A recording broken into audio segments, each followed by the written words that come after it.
Welcome back to the channel, guys. Today we're going to be completing the third part in our first time investment buyer property checklist. Today we're going to talk a little bit about the need for an inspection and an appraisal, along with some basic risk reviews that you need to consider when purchasing a property. Then we're going to talk a little bit about an exit strategy once you've purchased the home and down the road, what that needs to look like. And then finally, we're going to talk a little bit about what you should be discussing with your real estate agent and lender as a final offer review prior to going under contract. Obtaining an inspection and appraisal going into the purchase process is very much a step I recommend all potential investors take, including first time buyers.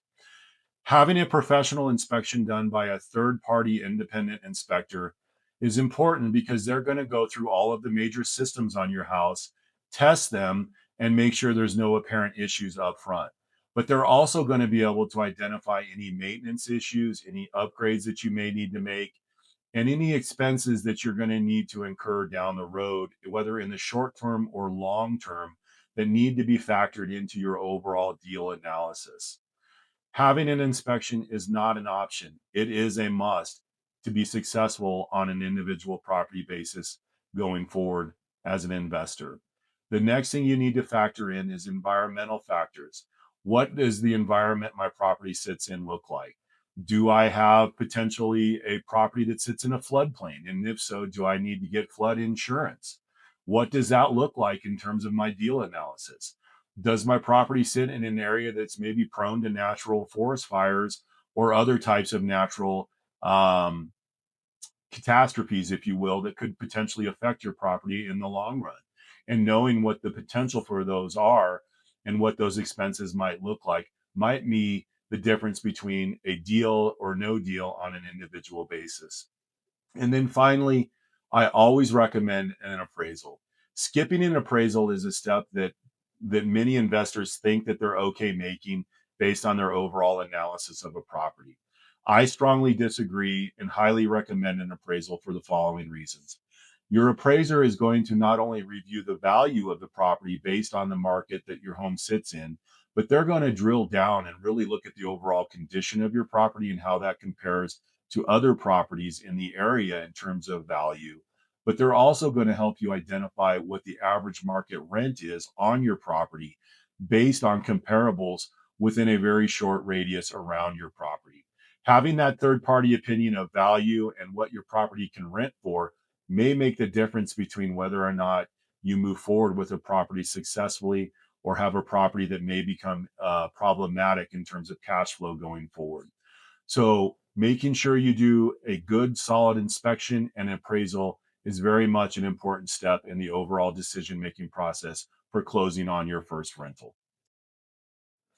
Having a backup strategy or exit plan in place for your rental property is very much part of the strategic planning for long-term success when owning a rental property. Understanding what you're going to do when a crisis arises or what you're going to do should the need arise to get rid of that property in a timely fashion is very much important. So, understanding what the resale demand could potentially look like for your property in the short term and long term going forward is something you need to understand prior to purchasing a home. Your real estate agent can help you with that type of review. They should have a good idea of what the market looks like and where that market is going and know what you should expect to see down the road. The next step is for you to have a good understanding of what you're going to do should you decide to hold a property through a downturn in the market. Your home is not always going to be rented, and understanding how you're going to manage it successfully around that is part of your backup plan process. Knowing exactly what you need to do and when you need to do it, again, will take the stress out of owning a property down the road. So once you have your backup plan and exit strategy in place, you're ready to move forward and put that final offer in on a property. The next step in your process once you are under contract and ready to close is doing a final review of your numbers, not only with your lender, but with your real estate agent. Understanding with your lender what your numbers look like in terms of mortgage payment, interest rate, and overall loan terms are important. Are they going to stay fixed? Do you understand what your loan terms are? A lot of times in investment world, you've got some funky loan features that you may or may not be fully aware of. So again, understanding exactly what those numbers that you're closing on look like are going to be important to you going forward. Also, your final review needs to be completed with your real estate agent to make sure that you're looking at a fair value on the property in terms of purchase price, but also that you can reasonably expect to rent your property for the numbers you're looking at going forward. A cash flowing property is ultimately your goal. So, making sure between a combination of your real estate agent and lender during this final review will confirm whether or not you're ready to close and move forward managing this property.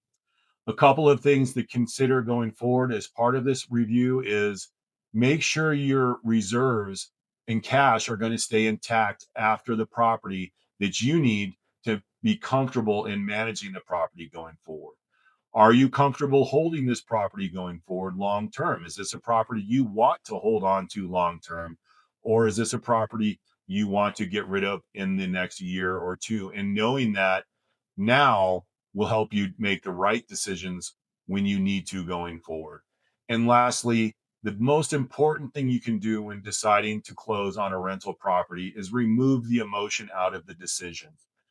Take the emotion out and make your decision making process based on conservative numbers that you've reviewed, understood, and are sure are going to help make you successful over the long term.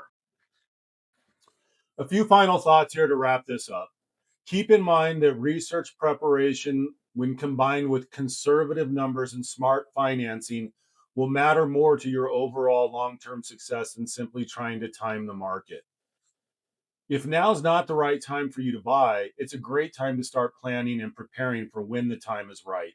So build your team early, and when the time is right, be ready to move. Finally, remove the emotion from the process of your decision making. If the property looks good on paper and the deal makes sense to you, it is a good time to buy. Act accordingly. And lastly, if you'd like to ask any questions on this checklist, obtain a copy of the checklist, or anything else I can help you with, shoot me an email at askstevemolman@gmail.com. Thanks, guys.